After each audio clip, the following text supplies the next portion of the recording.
नमस्कार साथियों, आप सभी का बहुत बहुत स्वागत है आपके अपने YouTube channel SP study point पर। मैं सोनू आप सभी दोस्तों का हार्दिक स्वागत करता हूं।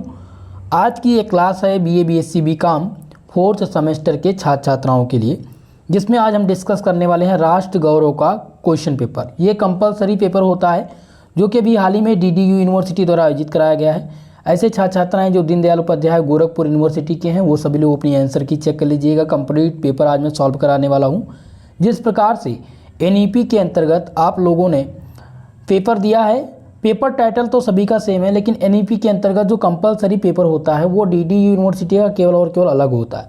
DDU यूनिवर्सिटी में राष्ट्र गौरव का पेपर होता है।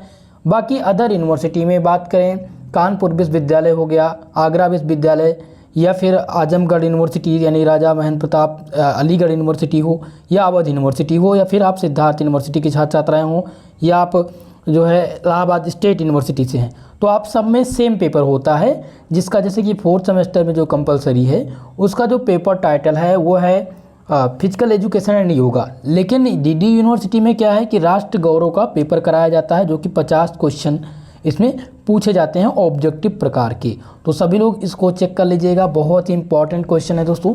चलिए आज के इस क्वेश्चन पेपर को सॉल्व करने का प्रयास करते हैं। इस प्रश्न पुस्तक में 50 प्रश्न दिए गए थे दोस्तों, जो कि 1.5 नंबर का था। पहला प्रश्न देखिए, जिसमें पूछा गया है कि राष्ट्र चेतना मुखातिर हुई है, यानी राष्ट्र चेतना कहाँ से मुखातिर हुई है? नाट्यवेद से, यजुर्वेद से, सामवेद से या फिर अथर्ववेद से? तो आपको बता दें, राष्ट्र चेतना जो मुखातिर हुई है दोस्तों वो यजुर्वेद से हुई है। ऑप्शन नंबर ए इस क्वेश्चन में आपका सही आंसर हो जाएगा। दूसरा प्रश्न पूछा गया था कि राष्ट्र का प्रथम उल्लेख कहाँ पर मिलता है? तो राष्ट्र का प्रथम उल्लेख जो मिलता है वो ऋग्वेद से मिलता है। कहाँ से मिलता है? ऋग्वेद से मिलता है। ऑप्शन नंबर सी इसमें आपका सही आंसर हो जाएगा।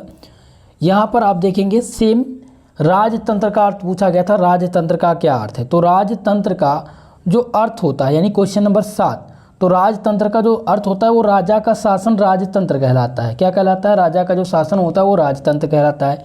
8वां प्रश्न था कि भारतीय मान्यता के अनुसार कलाओं की कुल संख्या कितनी है? तो भारतीय मान्यता के अनुसार जो कला की संख्या है दोस्तों वो 64 है, यानी 64 है। ऑप्शन सी इसमें आपका सही आंसर था। तीसरे प्रश्न की ओर बढ़ेंगे। तीसरा प्रश्न था इसमें, राष्ट्र का यूरोपीय समानार्थी शब्द क्या होगा? तो राष्ट्र का जो यूरोपीय समानार्थी शब्द होगा वो कंट्री होगा। ऑप्शन डी इसमें आपका सही आंसर होगा। चौथा प्रश्न था, भारत के राष्ट्रीय चिन्ह का बोध्य वाक्य क्या है? तो भारत के राष्ट्र चिन्ह का जो बोध्य वाक्य है वो है सत्यमेव जयते। ठीक है, ऑप्शन 20 में आपका सही आंसर था। 9वां प्रश्न देखिए, पूछा गया था कि गणतंत्र दिवस कब मनाया जाता है? तो 26 जनवरी को गणतंत्र दिवस के रूप में हम मनाते हैं। ऑप्शन नंबर 20 में आपका सही आंसर था। और 10वां प्रश्न देखिए, राष्ट्रचित्र को प्रतिपादित करते हैं। तो राष्ट्रचित्र को किसने प्रतिपादित किया है? तो यहाँ पर जो सही आंसर हो जाएगा वो हो जाएगा ऑप्शन नंबर डी, उपयुक्त सभी। पंडित दीनदयाल उपाध्याय, सुभाष चंद्र बोस, भगत सिंह, ये सभी आपके ऑप्शन सही हैं। ऑप्शन डी इसमें आपका सही आंसर होगा। दोस्तों आप सभी लोग से निवेदन है, वीडियो को लाइक शेयर जरूर कर दीजिए। जितने भी छात्र छात्राएं हमारे इस वीडियो को देख रहे हैं, और अगर अभी तक आपने हमारे चैनल को सब्सक्राइब नहीं किया तो प्लीज़ चैनल को सब्सक्राइब जरूर कर लीजिएगा। DD यूनिवर्सिटी की क्लासेस 3rd और 4th सेमेस्टर की स्टार्ट होने वाली हैं। सभी लोग चैनल को जरूर सब्सक्राइब कर लीजिएगा। इस बार आपके ऑब्जेक्टिव प्रकार के प्रश्नों की तैयारी बेटर ढंग से कराई जाएगी। 5वां प्रश्न है, प्राचीन भारतीय गणराज्य में महाजनपद की संख्या कितनी थी? तो महाजनपद की कितनी संख्या थी? 16 महाजनपद थे। ऑप्शन नंबर सी में आपका सही आंसर है। क्वेश्चन नंबर 11 है, राष्ट्र गौरव में दिखाई नहीं पड़ता है। तो आतंकवाद जो है वो राष्ट्र गौरव में नहीं दिखाई पड़ता है, इसलिए ऑप्शन नंबर सी में आपका सही आंसर हो जाएगा। 6वां प्रश्न देखिए, क्वेश्चन नंबर 6 में है कि वैदिक कालीन जीवन में आश्रम की संख्या कितनी थी? तो वैदिक कालीन आश्रम की जो संख्या थी दोस्तों वो 6 थी। कितनी थी? माफ कीजिएगा, 4 आश्रम थे। पहला था ब्रह्मचर्य, गृहस्थ, वानप्रस्थ और संन्यास। ये 4 प्रकार के वैदिक कालीन आश्रम थे। तो इसमें आपका सही आंसर होगा option number A. Question number 12 आपका है कि आधुनिक राष्ट्र के घटक इनमें से कौन से हैं? तो आधुनिक राष्ट्र के जो घटक हैं, क्षेत्र, जनसंख्या और सी दिया गया संप्रभुता, ये सभी एक प्रकार के घटक हैं, इसलिए ऑप्शन नंबर डी में आपका सही आंसर होगा। चलिए, तो 12 प्रश्न हम सॉल्व कर चुके हैं। क्वेश्चन नंबर 13 सॉल्व करते हैं। देखिए इसमें प्रश्न दोनों साइड दिया गया है, हिंदी और इंग्लिश में नहीं दिया गया, केवल और केवल हिंदी में ही दिया गया है। तो क्वेश्चन नंबर 13 देखते हैं। पृथ्वी सूक्त अंग पूछी गई है कि पृथ्वी सूक्त अंग किसकी है। तो पृथ्वी जो सूक्त अंग है वो है अथर्ववेद का। किसका है? अथर्ववेद का। यहाँ पर ऑप्शन सी में आपका सही आंसर है। क्वेश्चन नंबर 14 था जिसमें पूछा गया है कि भावनात्मक राष्ट्र की अवधारणा है। तो भावनात्मक राष्ट्र की जो अवधारणा है इसमें भूमि, जन, संस्कृति ये सभी सम्मिलित हैं। इस प्रकार से ऑप्शन नंबर डी इसमें आपका सही आंसर होगा। 19 नंबर प्रश्न क्वेश्चन है जिसमें पूछा गया कि भारतीय गणित के जनक कौन हैं। तो भारतीय गणित के जो जनक हैं वो आर्यभट्ट हैं। ऑप्शन ए इसमें आपका सही आंसर होगा। क्वेश्चन नंबर 20 था जिसमें पूछा गया था लीलावती के रचनाकार। तो लीलावती के जो रचनाकार हैं वो भास्कराचार्य हैं। सो ऑप्शन नंबर ए इस क्वेश्चन का सही आंसर है। क्वेश्चन नंबर 15 देखिए जिसमें पूछा गया राष्ट्रीयता क्या है। राष्ट्रीयता क्या है? राष्ट्रभाव है, राष्ट्रद्रोह है, राष्ट्र निंदा है या उपयुक्त सभी। तो इनमें आपका जो सही आंसर हो जाएगा वो हो जाएगा ऑप्शन नंबर ए राष्ट्रभाव। राष्ट्रभाव जो है वो राष्ट्रीयता के अंतर्गत आता है। ऑप्शन ए इसमें आपका सही आंसर होगा। क्वेश्चन नंबर 16 है जिसने पूछा गया कि भारत राष्ट्र है। भारत एक अखंड राष्ट्र है। खंड, विच्छिन्न, उपयुक्त सभी यहाँ पर नहीं होगा। ऑप्शन ए इसमें सही होगा। भारत एक प्रकार एक अखंड राष्ट्र है। ऑप्शन ए इसमें सही है। क्वेश्चन नंबर 21 है जिसने पूछा गया कि संगीत युक्त वेद। तो संगीत युक्त वेद कौन सा है? साम वेद जो है ये संगीत युक्त वेद है। ऑप्शन नंबर 20 में आपका सही आंसर होगा। क्वेश्चन नंबर 22 है जिसमें पूछा गया था इंडिका के लेखक कौन है। तो इंडिका के लेखक जो है वो है मेगास्थनीज। मेगास्थनीज जो है ये इंडिका पुस्तक के लेखक थे, इसलिए ऑप्शन नंबर 20 में आपका सही आंसर होगा। क्वेश्चन नंबर 17 है विश्व के स्वामी को क्या कहा जाता है। तो भगवान शिव को विश्व का स्वामी कहा जाता है। किसको? भगवान शिव को कहा जाता है। अब यहाँ पर ऑप्शन देखिए ग्रामणी दिया गया था, विश्वपति दिया गया था, गणपति दिया गया था, उपयुक्त सभी। तो इनमें से सही आंसर कौन सा हो जाएगा? विश्वपति। विश्वपति शिव भगवान का नाम है, इसलिए ऑप्शन नंबर बी यहाँ पर आपका सही आंसर होगा। क्वेश्चन नंबर 18 था ज्ञान कांड है। तो ज्ञान कांड क्या है? उपनिषद है, रामायण, महाभारत या फिर किरात। तो इसमें जो सही आंसर हो जाएगा आपका हो जाएगा ऑप्शन नंबर ए। ज्ञान कांड जो है वो उपनिषद से संबंधित है। ऑप्शन ए इसमें आपका सही आंसर होगा। क्वेश्चन नंबर 23 इसमें पूछा गया था गीत गोविंद कृति किसकी है। तो पहला ऑप्शन है Chaitanya Mahaprabhu. Option number B आपका जयदेव, नामदेव या कबीर की। तो इनमें से सही आंसर आपका है बी वाला जयदेव। गीत गोविंद जो कृति है वो जयदेव की है, इसीलिए ऑप्शन नंबर 20 में आपका सही आंसर है। 24 नंबर प्रश्न था जिसमें पूछा गया रामायण के कर्ता कौन है। तो रामायण के कर्ता कौन है? यहाँ पर ऑप्शन है वेद व्यास, तुलसीदास, वाल्मीकि या सूरदास। तो इनमें जो सही आंसर हो जाएगा 24 नंबर का वो हो जाएगा ऑप्शन नंबर सी वाल्मीकि आपका इसमें करेक्ट आंसर हो जाएगा। ठीक है, चलें नेक्स्ट प्रश्न पर। क्वेश्चन नंबर 25 आपका है महाभारत विभक्ति है। तो अध्याय में विभक्त है या पर्व में विभक्त है या सर्ग में या फिर खंड में। तो महाभारत जो विभाजित है दोस्तों वो पर्व में विभाजित है। ऑप्शन 20 में आपका सही आंसर है। क्वेश्चन नंबर 26 है गीता अंश है श्रीमद् भागवत का, रामायण का, महाभारत का या फिर वेद का। तो गीता किसका अंश है? 26 नंबर क्वेश्चन कह रहा है गीता किसका अंश है। तो श्रीमद् भागवत का गीता अंश है। ऑप्शन ए में आपका सही आंसर है। 31 नंबर प्रश्न है अर्थशास्त्र के लेखक का नाम नहीं। इनमें से आपको बताना है कि कौन सा अर्थशास्त्र के लेखक का नाम है। पहला है चाणक्य, तो यह भी करेक्ट है। कौटिल्य भी अर्थशास्त्र के लेखक थे और विष्णुगुप्त भी, इसलिए यहाँ पर जो सही आंसर है वो डी नंबर हो जाएगा। विष्णुपद ये अर्थशास्त्र के लेखक का नाम नहीं है, इसलिए ऑप्शन डी में आपका करेक्ट आंसर होगा। क्वेश्चन नंबर 32 है जिसमें पूछा गया था आदि काव्य है।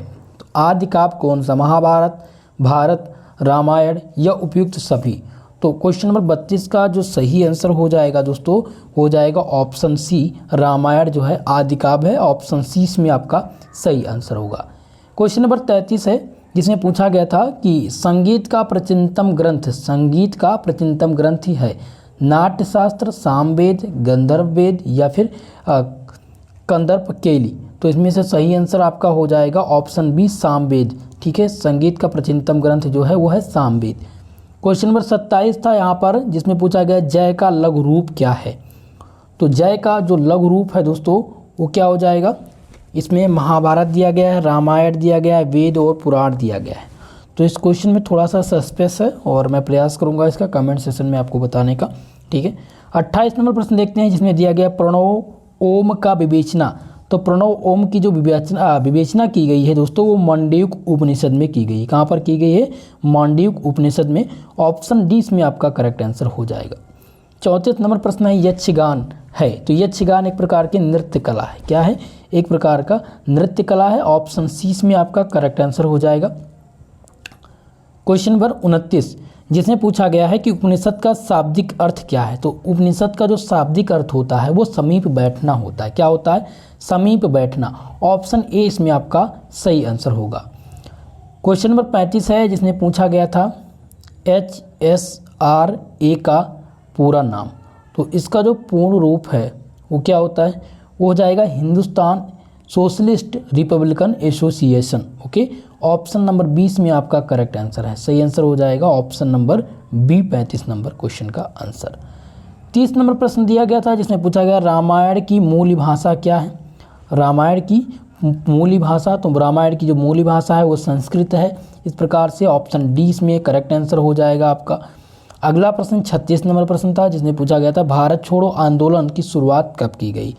तो भारत छोड़ो आंदोलन की जो शुरुआत की गई थी वो 8 अगस्त और 1942 में की गई थी। कब की गई थी, 8 अगस्त 1942 में। सो ऑप्शन नंबर ए इसमें आपका करेक्ट आंसर हो जाएगा। चलिए आगे बढ़ें। नेक्स्ट क्वेश्चन है 37 नंबर प्रश्न, जिसमें भारत का शहादत भगत सिंह का, माफ़ कीजिएगा, भगत सिंह का शहादत दिवस इनमें से कौन सा है। तो 23 मार्च 1931 ये भगत सिंह का शहादत जो है दिवस है। ऑप्शन 20 में आपका सही आंसर हो जाएगा। क्वेश्चन नंबर 38 है, बिहार में 1857 के नेता कौन से। पहले ऑप्शन है तात्या तोपे, नाना साहेब, मंगल सिंह या कुंवर सिंह। तो इनमें सही जो आंसर हो जाएगा वो ऑप्शन डी कुंवर सिंह। बिहार में 1857 की क्रांति के जो नेता थे वो कुंवर सिंह थे। क्वेश्चन नंबर 42 है, जिसमें पूछा गया है अलवार भक्तों का संबंध है। तो अलवार भक्तों का संबंध किससे है, अलवार भक्तों का जो संबंध है दोस्तों वो तामिल से है, ठीक है। तो क्वेश्चन नंबर 42 का जो सही आंसर हो जाएगा option number D. Question number 43 है, जिसमें पूछा गया था कि महात्मा गांधी द्वारा दांडी यात्रा के संदर्भ में सही तथ्य। तो पहला ऑप्शन दिया गया यह यात्रा 12 मार्च 1930 को शुरू हुई थी, ये बिल्कुल सत्य है। ऑप्शन बी है कि 5 अप्रैल 1930 को समाप्त हुई थी, यह भी सत्य है। सी ऑप्शन दिया गया कि ब्रिटिश नामक एकाधिकार के खिलाफ प्रतिरोध के रूप में ये जो है यात्रा शुरू की गई थी, तो यह भी सत्य है। तो इसलिए ऑप्शन डी यहाँ पर आप टिक करेंगे, आल ऑफ यानी उपयुक्त सभी यहाँ पर सही है। क्वेश्चन नंबर 39 है, जिसमें पूछा गया है कि डॉक्टर भीमराव अम्बेडकर ने किस मौलिक अधिकार को भारतीय संविधान का हृदय एवं आत्मा कहा है। तो पहला दिया गया समता का अधिकार, ऑप्शन नंबर बी है धार्मिक स्वतंत्रता का अधिकार, संवैधानिक उपचार का अधिकार, डी दिया गया अभिव्यक्ति की स्वतंत्रता का अधिकार। तो इनमें से बताएंगे आप सभी कि इस क्वेश्चन का आंसर क्या होगा। तो इसमें करेक्ट आंसर हो जाएगा ऑप्शन नंबर सी, संवैधानिक उपचारों का अधिकार इसमें करेक्ट आंसर होगा। संवैधानिक उपचारों का अधिकार को डॉक्टर भीमराव अम्बेडकर ने संविधान का हृदय एवं आत्मा कहा था। ऑप्शन सी इसमें आपका सही आंसर है।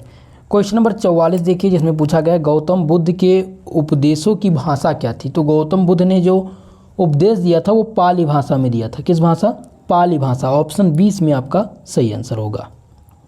क्वेश्चन नंबर 40, जिसमें है भक्ति आंदोलन किस युग की देन है। तो भक्ति आंदोलन जो स्टार्ट हुई थी वो ऑप्शन नंबर बी मध्यकाल से स्टार्ट हुई थी, ठीक है। और इसको क्या कहा जाता है, हिंदू आंदोलन, हिंदू भक्ति आंदोलन के नाम से इसे जाना गया था, ठीक है। तो ऑप्शन 20 में आपका करेक्ट आंसर हो जाएगा, मध्यकाल से भक्ति आंदोलन की शुरुआत की गई थी। क्वेश्चन नंबर 45 है, जोय पिंडे सोय ब्राह्मणे प्रसिद्ध दर्शन किसके हैं। तो महावीर स्वामी, शंकराचार्य या गोरखनाथ या विवेकानंद। तो इसमें ऑप्शन सी हो जाएगा, ये गोरखनाथ के कथन थे। ऑप्शन सी इसमें आपका करेक्ट आंसर होगा। ओके, चल क्वेश्चन नंबर 41 है, जिसमें पूछा गया है नाथ संप्रदाय के संस्थापक कौन हैं। तो नाथ संप्रदाय के जो संस्थापक थे वो गोरखनाथ थे। कौन थे, गोरखनाथ जो थे वो नाथ संप्रदाय के संस्थापक थे। क्वेश्चन नंबर 46 है जिसमें पूछा गया है पेरियार ने सच्ची रामायण की रचना की गई थी अंग्रेजी भाषा, तमिल भाषा या हिंदी में या कन्नड़। तो यहाँ पर सही आंसर होगा तमिल। पेरियार ने सच्ची रामायण की जो रचना की थी वो तमिल भाषा में की थी। ऑप्शन 20 में आपका करेक्ट आंसर होगा, सही जवाब हो जाएगा। चलिए क्वेश्चन नंबर 47 है गुलाम गौरी पुस्तक की रचना किसने की थी। माफ़ कीजिएगा, गुलामगिरी है। गुलामगिरी पुस्तक की रचना किसने की थी। तो गुलामगिरी रचना की जो पुस्तक है उसकी जो रचना की थी वो माफ़ कीजिएगा सावित्रीबाई फूले ने की थी। ऑप्शन सी इसमें आपका करेक्ट आंसर हो जाएगा। क्वेश्चन नंबर 49 है अंत्योदय की अवधारणा का संबंध किससे है। तो इस धारणा का जो संबंध है वो दीनदयाल उपाध्याय की विचारधारा से है। ऑप्शन 20 में आपका करेक्ट आंसर है। क्वेश्चन नंबर 48 था जिसमें पूछा गया विश्व इतिहास की झलक पुस्तक के लेखक कौन हैं। तो विश्व इतिहास की झलक पुस्तक के जो लेखक हैं दोस्तों वो कौन है, जल्दी से सभी लोग बताइए। तो इस क्वेश्चन का जो सही आंसर हो जाएगा वो ऑप्शन बी हो जाएगा, Jawaharlal Nehru. Okay, option number 20 में आपका करेक्ट आंसर है। नेक्स्ट क्वेश्चन, जो लास्ट क्वेश्चन है इस प्रश्न पत्र का, वो है मैं उस प्रभु का सेवक हूँ जिसे अज्ञानी लोग मनुष्य कहते हैं, यह कथन किसका है। तो ये कथन था स्वामी विवेकानंद जी का। ऑप्शन डी इसमें आपका करेक्ट आंसर हो जाएगा। इस प्रश्न पत्र में 50 क्वेश्चन पूछे गए थे जिनका मैंने कंप्लीट सोल्यूशन करा दिया है। ठीक है दोस्तों, तो आप सभी लोग वीडियो को लाइक शेयर जरूर कर दीजिएगा। और अगर आपको किसी भी क्वेश्चन पेपर का अभी तक आंसर की नहीं मिला है तो आप सब कमेंट सेक्शन में कमेंट कर सकते हैं, या फिर आप हमारे नंबर पर अपना क्वेश्चन पेपर सेंड कर दीजिएगा ताकि इस क्वेश्चन पेपर को भी सॉल्व कराया जा सके। ओके, वीडियो को लाइक शेयर जरूर कीजिएगा और अपने दोस्तों के साथ शेयर करें। दोस्तों आप सबको एक नई अपडेट बता दूं, अगर आप उस अपडेट से रूबरू नहीं हैं तो SPS स्टडी पॉइंट का मोबाइल एप्लीकेशन इस बार लॉन्च हो चुका है। तो आप लोग प्ले स्टोर पर जाइए और SPS स्टडी पॉइंट सर्च कीजिए, आपको एप्लीकेशन मिल जाएगा जहां से आप ज्वाइन कर पाएंगे। आप लॉगिन करके वहां से PDF और नोट्स प्राप्त कर सकते हैं। ओके, तो आज के लिए बस इतना ही, मिलते हैं नेक्स्ट वीडियो में। तब तक के लिए जय हिंद, जय भारत।